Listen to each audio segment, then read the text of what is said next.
Assalamu alaikum, welcome to Game Changer. I'm Mariam Zia. In today's program, we will be talking about an important and pressing issue that is escalation of India's false flag operations against Pakistan. Of course, when we look at the history, this has been a practice of Narendra Modi especially and Indian government in general as well, that in the lead up to general elections in India, there is always an escalation in the false flag operations and anti-Pakistan propaganda in India. In today's program, we will be talking about, of course, the repercussions on regional security of India's false flag operations. And of course, we will be talking about India's embarrassment at the global level as well, when we talk about US as well as Canada, in Qatar as well, in which Indian government was, of course, involved in different terrorist-related activities. And of course, when we talk about false flag operations, it has been a part of statecraft. But in this developing world and developed world, especially in the democratic world, should not be, of course, resorting to such manipulative tactics. We will be, of course, addressing all these issues. We will also be talking about the United States Commission on International Religious Freedom rationale behind, of course, imploring the US Department of State to, of course, regard India as country of concern. What are the reasons and what could be its implications on the region and beyond? We will be talking about all these issues, and later in the program, of course, we will be touching upon the recent escalation of Israeli aggression in Gaza and the ongoing genocide in Gaza and world's response to it. To discuss this and more, we are joined in the studios by Brigadier Retired Hamid Malik, who is Senior Analyst. Welcome to the program. And we are joined online by Mr. Humayun Khan, who is Senior Analyst. Welcome to the program. Of course, let's start with the basic, this false flag operations by the Indian government, and how do you see the history of these false flag operations and Pakistan's response to these events, especially in the recent past? Here we would like to highlight that in the community of nations, every country needs to have a very responsible stance and posture that emanates regional stability and security, as well as it adds to the global security also. But in this context, what we see the attitude of the Indian government, presently Modi, and also in the past, they have never accepted Pakistan as an independent country, and they always wanted to have a hegemony over the regional countries, including Pakistan. And Pakistan has always defied that. Here I would like to also highlight that the Indian history of the Indian false flag operation goes back to 1971. With the hijacking of the Ganga aeroplane and blaming Pakistan, which was all false. And it was also proved, and Indian parliament attack, and then burning of the Samjhauta Express coming down to the Pulwama. And here in Pulwama incident also, that then the BJP governor, that is Satyapal, he has himself admitted that the Indian government, Modi government, failed to provide any substantial evidence which can implicate Pakistan involvement. So it is a, I think, litmus test to know about the acquisition, a false acquisition of the Indians for the involvement of Pakistan in any of the terrorist attack. On the other hand, what we see that India is unleashing unprecedented state terrorism on the poor Kashmiris, and it is also these flag operations. I think it is not only to blame Pakistan and also to divert attention of the international community from the barbaric acts Indian law enforcement agencies are committing in Kashmir. Right, and of course it has a historical context, and in the recent past we are witnessing an escalation in these false flag operations. In your opinion, what is the rationale behind all this war-mongering hysteria of the Narendra Modi-led Indian government? Is it to gain electoral gain in upcoming elections in India, or of course to divert attention from the atrocities that they are committed in Kashmir? Here we need to understand, one is the domestic audience and other is the international audience. As far as the domestic audience is concerned, the Modi government has got defeat, BJP government got defeated in 7 of the states. Yes. And now there are 9 more states elections are coming in 2024.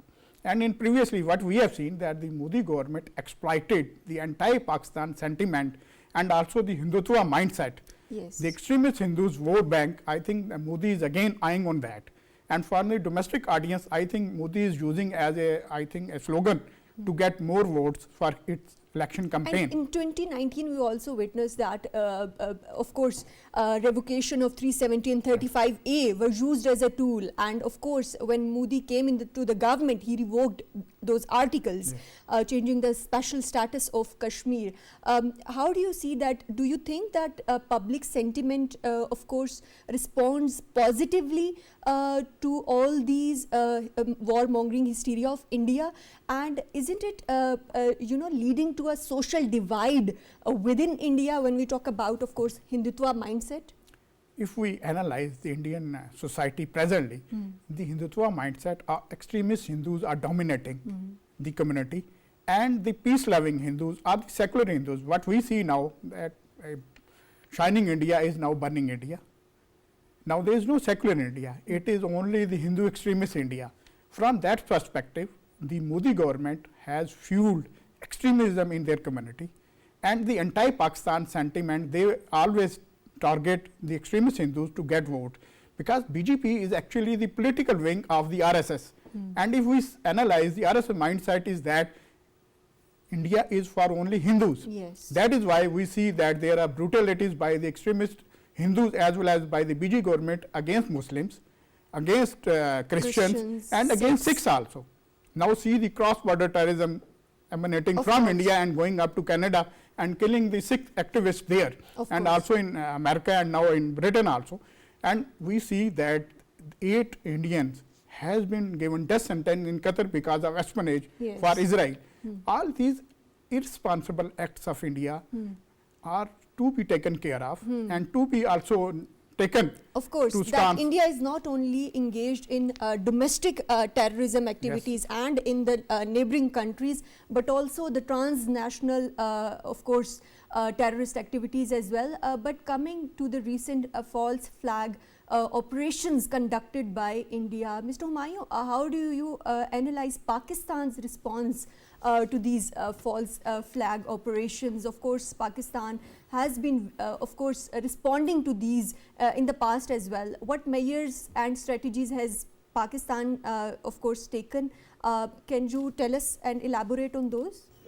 Expected from the Indian government side that they use this false flag operation just to convert the attention of its public and to gain this global sympathy in the name of war on terror. And as he just mentioned earlier, there were like 8 Indian ex-naval officers arrested in Qatar. Canada has been one of the most vocal voice now in terms of India's state-sponsored terrorism. England is also one of them. United States of America, although officially it didn't say anything, but its local domestic court has warned the Indian side. And then there are many other numerous countries which has joined the Canadian voice. And this is basically exactly what Pakistan has been saying for last many years, that India does not necessarily do the domestic terrorism in Kashmir or in many other states. They also do an international terrorism and state-sponsored terrorism outside as well. So now this basically justifies, from their point of view, the removing or moving of attention from their local failures in terms of what they do with the minorities, particularly with Kashmiri Muslims. And then they divert this attention towards this false flag operation. So in that regard, I guess Pakistan's stance has been very clear. We have been very vocal diplomatically, politically. Our intelligence agencies are very quick to respond.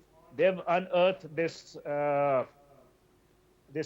malicious propaganda against Pakistan. And then again, if you remember, a couple of years ago, there was a huge an activity which was unearthed not only by Pakistan, it was EU Disinfo Lab. That is also something which they have been using against Pakistan in the European capitals, their think tanks, where they were making these false media houses, think tanks, and creating false news.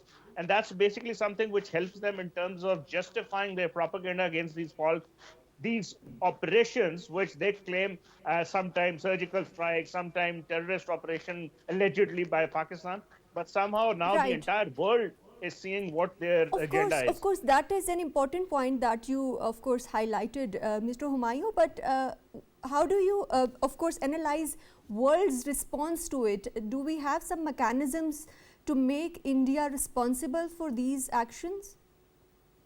Unfortunately, if you talk from the realist point of view, United States of America has been supporting India in terms of hedging in India as a big brother in South Asia or in Asia Pacific in Regional terms of its policeman, strategy. of course.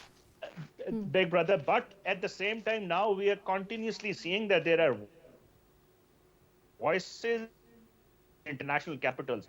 Pakistan has also been in the forefront. We have provided 2 dossiers to United Nations Security Council as well in General Assembly, where we have provided substantial evidence in terms of India's involvement, not necessarily in Pakistan, but also in other areas as well, in Afghanistan, using the Afghanistan soil against Pakistan.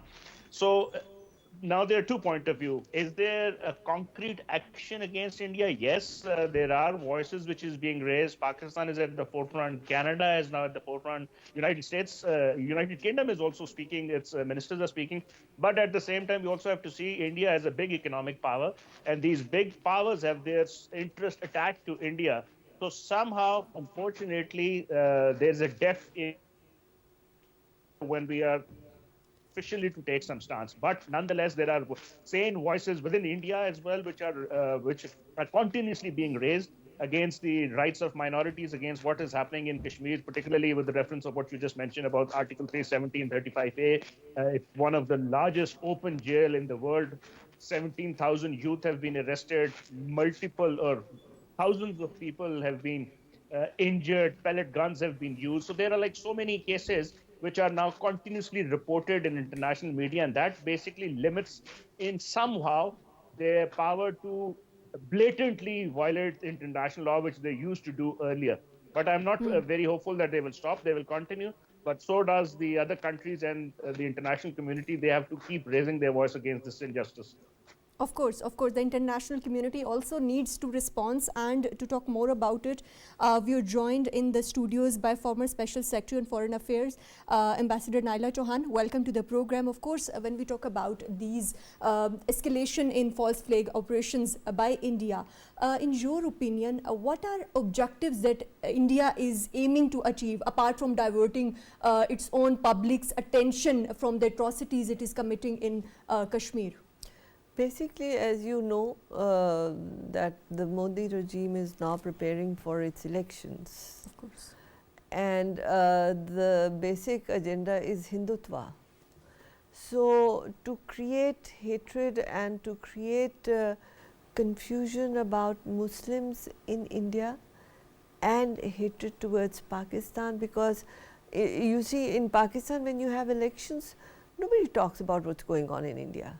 But when Indians have their elections, Pakistan is their bête noire. They are always talking about Pakistan, and that gives them the boost, because their whole political mechanism now under the Modi regime in particular is so Hindutva driven that they have to go through that hatred, and you can't create hatred if you don't have these false flag operations that have been going on. So, it is this agenda that get more votes and also divert attention, as you said, from what they are actually doing on the ground. Right, that is very important. But when we view the latest report by United States Commission on International Religious Freedoms, and they have been reporting and pushing US Department of State since 2020 to include India in countries of concern. How serious are these allegations, and what are going to be its implications in your opinion? I think these allegations are very serious, and these are fact based. Of course. What we see that because of the Indian atrocities in Kashmir, 50,000 Kashmiris, they have lost their life.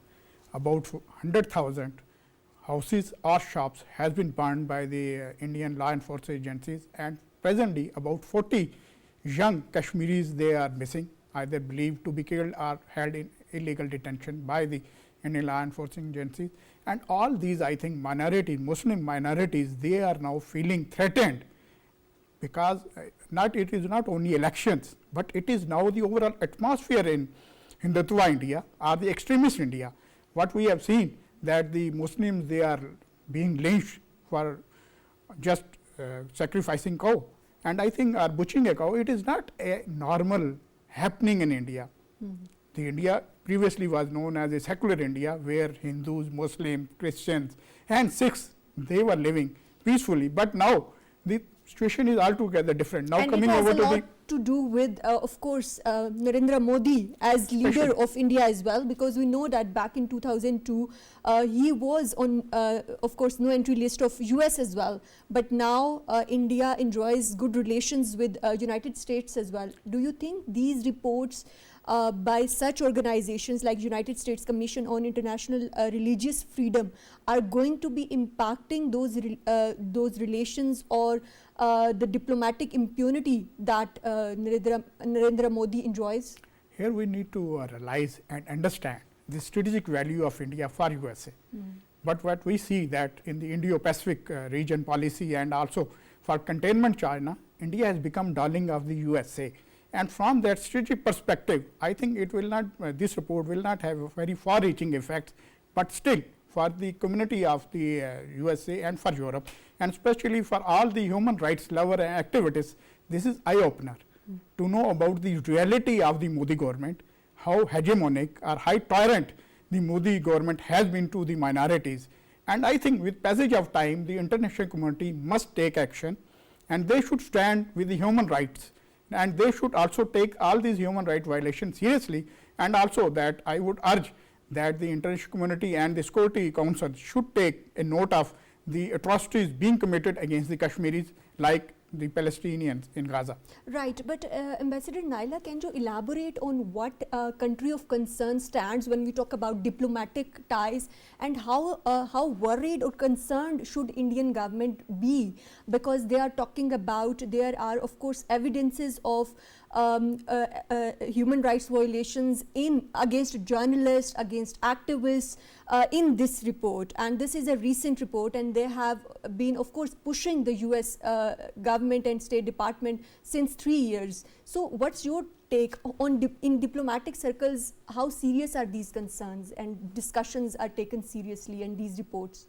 I think it has become very serious, because if you recall, when Justin Trudeau had made this statement during his visit in G20 in India, he had spoken of 5 eyes, and 5 eyes means that there were already 5 countries, agencies who had confirmed Indian involvement in these murders, of assassinations. Course, dossiers were available. Dossiers were available.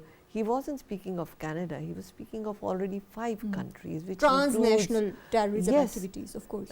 It included New Zealand, it included UK, it included USA. So when the 5 countries had already agreed, that's when no Prime Minister just takes this podium and makes such an allegation until he's very sure of what he's saying. So after that, India is now in a difficult situation as far as international community is concerned, and I think there are backdoor conversation going on, because the United States has also conveyed its concern to India, because even there such you know what happened there too. So now Indian government is there was one excess that they were doing for their internal domestic popularity, but at international level India's position as far as Quad is concerned, because who are the members of Quad? Japan, Australia, India, United States, these are 4 countries. So Australia is also part of 5 eyes, as is New Zealand. USA, of course. So how will they use India against China, because Quad was created to contain Counter. China. And contain, of course. How can they have such a partner who itself is doing nefarious activities in their home ground? Let me take the same question to Humayun Sahab. Mr. Humayun, what's your take on this, that India's recent embarrassment in, of course, Qatar, Canada, US is going to be impacting India's global standing? I think I'll agree with what Brigadier Saab was saying and Ambassador Naila was saying. Of course, there is an embarrassment on a political front, even diplomatically. Canada has downgraded its relationship, has expelled the diplomats, but India has reciprocated, and then they have done the same in embarrassment, I must say. But what Brigadier Saab was saying earlier, it's basically the global geopolitical divide which is happening throughout the world, and India has become the darling of the West, particularly of the United States of America. And in South Asian region, and particularly in Indian Ocean region, they have not been given a warning, stern warning. Yes, there are voices within the United States of America, within other international capitals as well, now diverting that attention in terms of creating these false flag operation in the name of or gaining sympathy for fighting war against terrorism and saying that, there are terrorist activities being planned on their soil. So that's exactly the reason that they now want to divert that attention, which means there is a diplomatic pressure on them. Right, of course. And Brigadier Saab, in your opinion, what role does Hindutva and, of course, anti-Pakistan, anti-Muslim, anti-minorities propaganda plays in India's, of course, policy making? And in your opinion, how does it impact India's ties with, of course, neighboring countries, including Pakistan? What we have seen and witnessed in the past, that Modi has been successful to gain the political mileage by fueling and making anti-Pakistan policies, and also to make sure that it must have some hegemony in the region. And here we must be very practical to see that because of the support of the international community, especially from the USA and Europe, India has been able, and also they had very long outstanding relationship with the Russia, they have been able to subjugate some of their regional countries like Bhutan, Sri Lanka, to some extent Bangladesh and Nepal also. And I think only hurdle to Indian regional hegemony is Pakistan. So that is why one of their logical course of confrontation with Pakistan is that they want regional hegemony, and Pakistan is one of the most prominent stumbling block in that. And what role does this extremist mindset of India plays in keeping India away from becoming a regional policeman, or maybe this superpower that they are aspiring to be? I think instead of talking of policeman, I think India has failed to become a collaborative, peace-loving regional country. And because of the continuation of their Hindutva policies, because we must understand that BJP government has all the policies which the RSS wanted. So that Hindutva mindset is not new, and at the same time it has plagued the Indian community also and Indian society also, because we now see a division within the Indian society. One is, and also among the political parties also, like Congress, they are saying that these extremist Hindu policies are going to destroy India globally also. And what we have seen, that in the international community also, now there are voices being heard because of the cross-border terrorism or international terrorism being done by the India. And I think with passage of time, these will gain momentum, and these will go against the strategic interest of the India. And here, within their own community also, the division is not going to pay good for India, because we see there are many separatist movements within the Indian states also. Of course. Humayun Sahab, Brigadier Saab is saying that this is against India's strategic policy, but do you think all this extremism mindset and, of course, these false flag operations aligns with India's own foreign policy? I think if you see particularly this current government of Prime Minister Modi, it shows, and if you see the trend in the past, from 1998 to 2004, when they were in power, there were 8 major attacks in the Indian occupied Kashmir. Then when again they were in power from 2014 onwards, there are more than 30 to 32 different major attacks. That basically shows that, whenever they are in power, they use their influence and create these false flag operations. Brigadier mentioned about this Pulwama attack, which is an eye opener, because the former governor of the state of illegally occupied Jammu and Kashmir, he mentioned himself that there were VGP's top leadership which were behind that. They never provided the aeroplane. They were allowing that allegedly that truck which was happening all around. So he basically implicated his own leadership. Same goes if you take it back when Prime Minister Modi was Chief Minister of Gujarat, what had happened in Gujarat, and because of that he was barred from entering United States of America. He was banned, literally his passport was blocked. So this sort of the trend within his leadership and in terms of his foreign policy, it shows that this is a very systematic trend, that he uses these things, he uses this extremist ideology, mentality, so that he gains this idea of the Hindu majority region, or the Akhand Bharat, which they call themselves. So this is basically part of their foreign policy, and which is very unfortunate. We used to hear about this shining India. Now it has become a very darker India, and that is not only affecting India, that is affecting the region. There's not a single neighboring country within the subcontinent with which India has resolved the border dispute. They are fighting with them. There are issues with Bangladesh. There are issues with Nepal, Bhutan, Pakistan, Sri Lanka. Of course, everybody all the neighboring is offended countries. By them.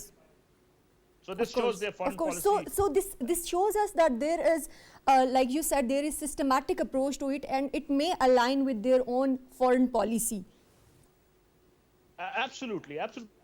Right. Thank you very much, Mr. Humayun Khan, for joining us in this segment. And of course, when we talk about forthcoming elections in India, India's, of course, BJP government seems obsessed with Pakistan and anti-Pakistan propaganda to divert its attention from its own failures in, of course, domestically and in global standing as well. And of course, the world needs to take stock of India's actions for peace and prosperity within this region. We will take a short break here, and when we come back, we'll be talking about the recent situation in. Welcome back. Of course, now we will be discussing about the recent situation in Gaza. Of course, the death toll is rising by every moment, and of course 20,000 plus innocent civilians have been killed in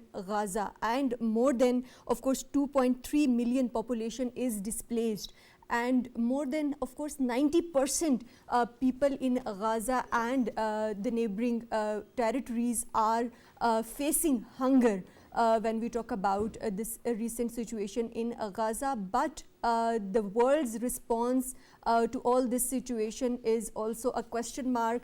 We will be talking about this. Brigadier Saab, when we talk about this situation, we see, of course, a double standard of the international community. Although we know that at a United Nations General Assembly session, most of the countries, more than 150 countries, of course, voted for cessation of hostilities in Gaza. But of course, US vetoed. After that, the situation is now that, of course, a humanitarian coordinator has been, of course, designated in the territory. How do you analyze all this situation? Here we would like to, I would like to highlight that this is a planned genocide being taken by Israelis against the Palestinians, and the world is keeping a blind eye. And here it also announces the utter failure of the Security Council of United Nations as well as the United Nations itself also, because what we have seen that international community has failed to perform any proactive role to stop the Israeli atrocities against innocent civilian Palestinians, unarmed that too. And we have seen about 21,000 Palestinians has perished, their household has been destroyed, and the daily shelling taken by the Israelis is making life worse for the Palestinian, and world is not doing enough about it. What we see that the European Union as well as the American, they were the trumpeting about the human rights and about the safety and security of the human beings, but here they are keeping a blind eye, double standard as you highlighted, and these double standards are basically against the Muslims if we see. When it comes to the non-Muslims, we see that they take very spot actions and very fast response is felt. But when it comes to the Muslims, either in Gaza or in Kashmir, we see the world is keeping mum. Nobody is worried that people are losing their lives. They are losing their livelihood. Small children are being killed. Hospitals are being destroyed. Ambulances are being bombed. What else world need to have some evidence to stop Israelis? The whole infrastructure in Gaza is of course dismantled. Of course. There is no civic life in Gaza. No education, no health care, no electricity, no water. So, Gaza has been also built into a graveyard, and that is the Muslims. And when we come to OIC and the United Nations. Right, and let's of course talk to Ambassador Saiba about this. Can you provide us insights into the recent of course developments surrounding the United Nations Security Council resolution and of course abstention by United States and Russia? What's your take on all this situation at United Nations Security Council? Well, I think that after hectic negotiations, at least the resolution was adopted because but they Russia abstained. has said that it is toothless. What's your take on this? Because it depends on what teeth you want, because you know that is superpower rivalry. They have been condemning Russia for its venture in Ukraine.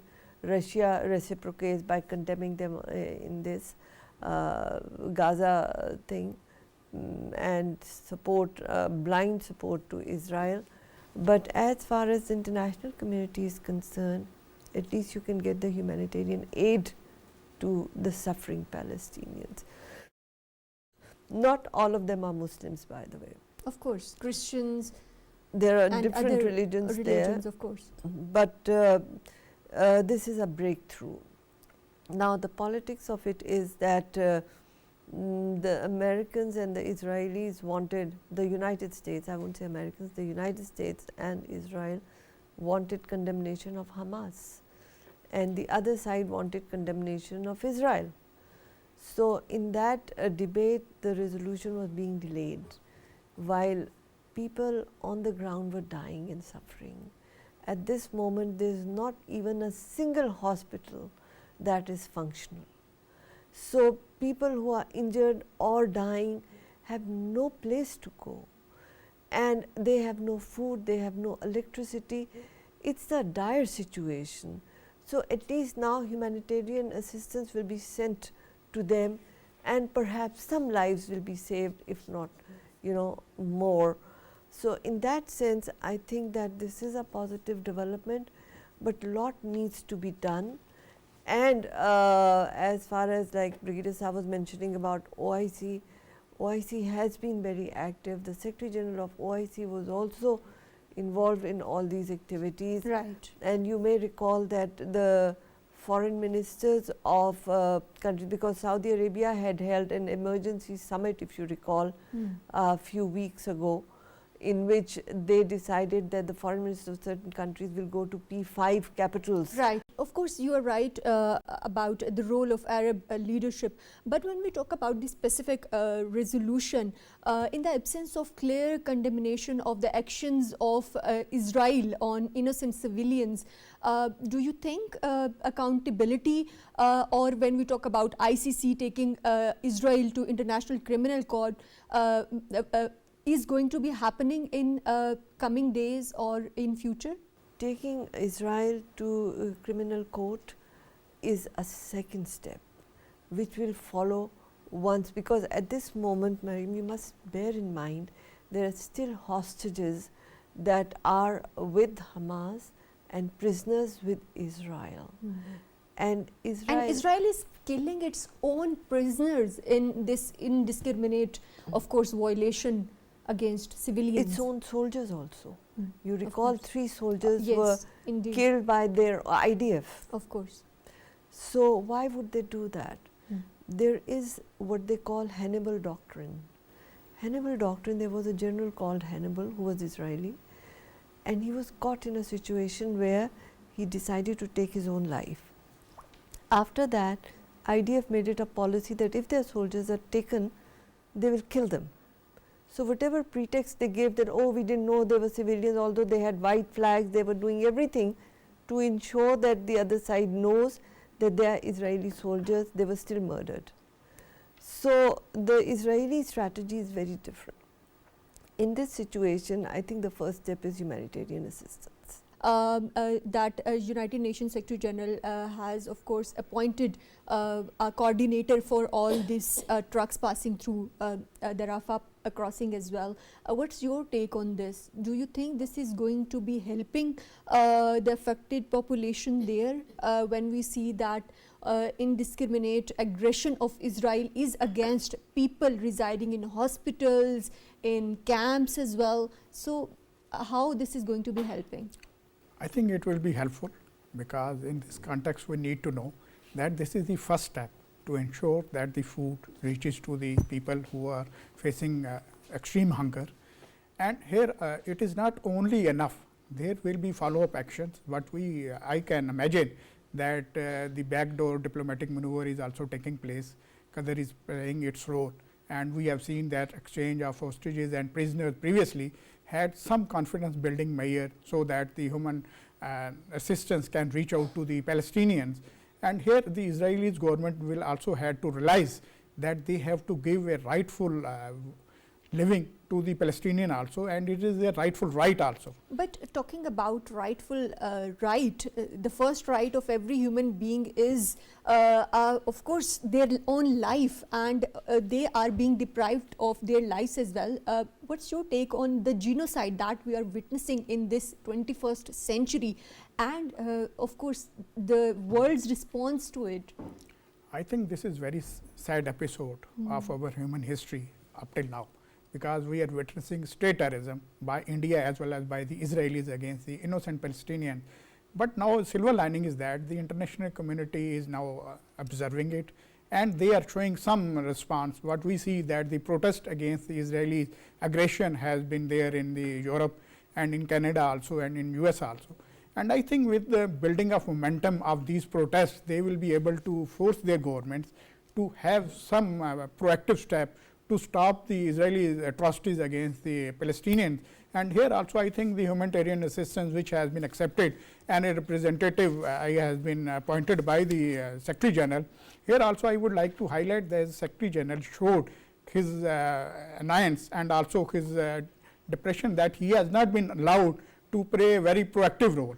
And at least he felt satisfied that some representative is now being appointed who will ensure that the humanitarian assistance reach timely to the Palestinians. But the aid going to, of course, these affected Palestinians is very low in amount. When we talk about the number of trucks, if previously 2,000 trucks would pass through the crossing in a week, now the number is only 20, sometimes it reaches to 100. So this is very low. And of course, different international organizations, human rights organizations are concerned that a number of people are going to be dying because of hunger and because of course, other diseases, because there is water scarcity as well. Food insecurity is an important issue for these affected people. I totally agree with you, and that's why when the Secretary General had invoked Article 99, it was a special arrangement in which Secretary General could intervene and call for an emergency session of the General Assembly, in which this resolution was then discussed. It was tabled by Qatar and UAE. Now the debate became very intense because Israel has its own agenda. They are trying to look for a bigger Israel, and therefore Greater Israel, and that of course we remember that Netanyahu showed in United Nations General Assembly session as well. Yes, he showed the map. So you can see his audacity. Of course. So for that agenda, they are willing to take as many lives, their own and Palestinians. And now he is coming into elections. So January is his deadline. He has to achieve his self-defined agenda before he can go into elections. And there are, of course, corruption allegations against Netanyahu as well. But of course, Ambassador Sahiba, can you provide us insights into the role of ICC, International Criminal Court, and how different countries, like the leadership played by Qatar and of course UAE as well, and other countries could join? Pakistan has been a vocal advocate for the rights of Palestinians. Do you think that they could take Israel accountable and of course make Israel accountable and take it to ICC? Yes, for the war crimes they are committing? If you recall, it's about 2 months ago, before the 7 October thing, when it became bad, and then Hamas did the 7th October mission, after which, in which only 1,200 people had died. Israel, in a they reaction, even changed the number. Initially it was 1,400 and then it reduced to 1,200 something. Exactly. Israel killed 20,000 people, mostly women and children. So, like the head of South Africa said, we will take Israel to international criminal court. Many African countries closed their embassies to Israeli embassies. Many other countries also in Europe and Asia took such actions. So, that debate is continuing. At this moment, you see, the first step is to save the lives. After that, then the negotiation of hostages. Now, Hamas has said that we are not going to return any hostages until there is a complete and sustainable ceasefire. Israel is not willing to do that. They are not bothered about the hostages. What they are bothered about is the election agenda. And now that agenda is also backfiring, because in Israel there are protests against Netanyahu's regime, and people are saying you are putting war on priority and not the lives of Israelis also, because Israelis are also dying. So, now how far can Netanyahu pull it forward? How long can he get the US support when US is also going into elections, and President Biden's government is also under great criticism. Of course. They cannot have, and that's why when the first voting was done in UN Security Council, USA had exercised veto. Then Secretary General invoked Article 99, and this went to emergency session of the UNGA, in which this resolution was adopted with a large majority. Now then came the superpowers, how they were going to play it out, and they abstained, which facilitated the implementation part, because remember last program you said UNGA resolutions are not mandatory, and I said yes, they are not mandatory, but this is a special situation where it is implementable. So now we are taking that step. They are not binding, but they are implementable. They are implementable. Right. There is a difference. So now that implementation is taking place, they could have had option also, and there was a debate on it, that put UN peace forces there to ensure the flow of humanitarian assistance that you were talking about. But Israel and USA didn't allow that. Israel didn't want the neutral forces to witness what atrocities they have committed on the ground. Of course. Consequently, they agreed to facilitating the flow of humanitarian assistance, but the tempo and how many trucks will be allowed per day are still being negotiated. So, there are two negotiations that are still going on, the hostage issue and the magnitude of the flow that will be allowed. Of course. Thank you very much, Ambassador Naila Chauhan, for your valuable input. Thank you very much, Brigadier Hamid Malik, for joining us in today's program. Of course, the stories from Gaza, the resilience of its people, and of course, the ongoing situation, the unfolding situation at UNGA and United Nations Security Council as well.